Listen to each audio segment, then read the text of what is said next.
जानिए क्यों पितृपक्ष को कहा जाता है कनागत। क्या है इसका महत्व व श्राद्ध और तर्पण करने की सही विधि। पितृपक्ष को कनागत के नाम से भी जाना जाता है।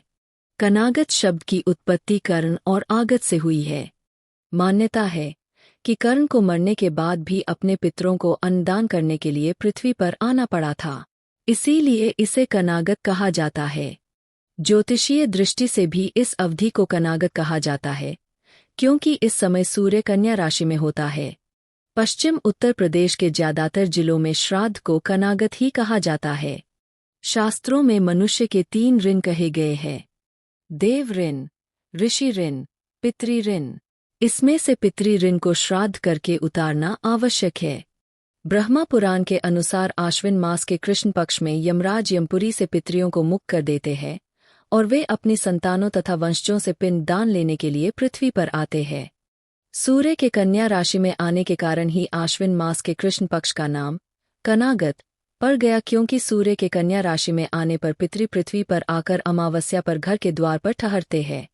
भाद्रपद शुक्ल पूर्णिमा से प्रारंभ करके आश्विनी कृष्ण अमावस्या तक 16 दिन पितरियों का तर्पण और विशेष तिथि को श्राद्ध अवश्य करना चाहिए। ऐसा करने से यथोचित रूप से पितृव्रत पूर्ण होता है। इस बार पितृपक्ष 24 सितंबर से आरंभ होकर 8 अक्टूबर तक रहेगा। बालाजी ज्योतिष संस्थान के ज्योतिषाचार्य पंडित राजीव शर्मा ने बताया कि इस वर्ष पितृपक्ष में इस वर्ष गजछाया का विशेष योग का होना अति उत्तम है। यह योग 8 अक्टूबर को सर्वपितृ अमावस्या पर दोपहर 1:33 बजे से सायं 5:56 बजे तक रहेगा। इस योग में श्राद्ध करने एवं दान करने वालों को अनंत फल प्राप्त होगा, पितृ को मोक्ष प्राप्त होगा और परिवार में किसी प्रकार का कष्ट नहीं आएगा। कैसे करें श्राद्ध।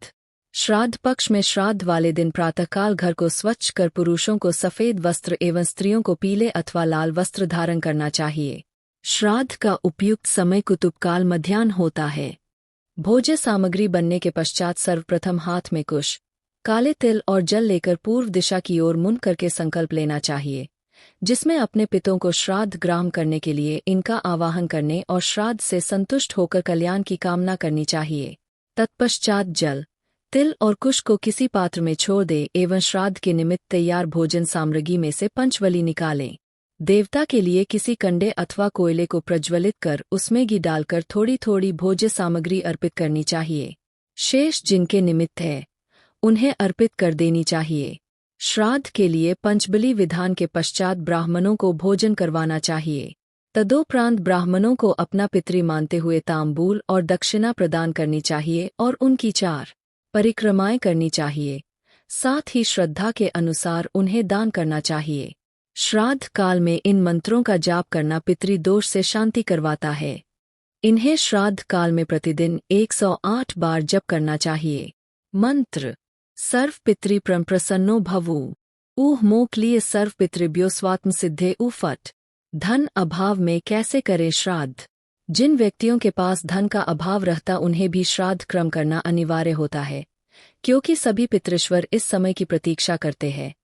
ऐसी परिस्थिति में शास्त्रों के अनुसार घास से श्राद्ध हो सकता है, अर्थात घास काटकर गाय को खिला दे तो भी पितरों को तृप्ति मिल जाती है। किस तिथि पर किसका श्राद्ध करें। आश्विनी कृष्ण प्रतिपदा यह तिथि नाना नानी के श्राद्ध के लिए उत्तम मानी गई है।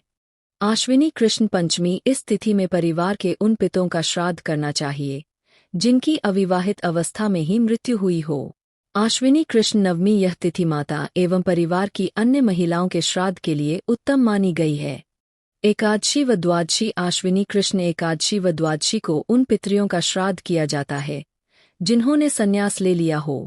आश्विनी कृष्ण चतुर्दशी इस तिथि को उन पितरियों को श्राद्ध किया जाता है जिनकी अकाल मृत्यु हुई हो। आश्विनी कृष्ण अमावस्या इस तिथि को सर्वपितृ अमावस्या भी कहते हैं। इस दिन सभी पितरों को श्राद्ध किया जाना चाहिए।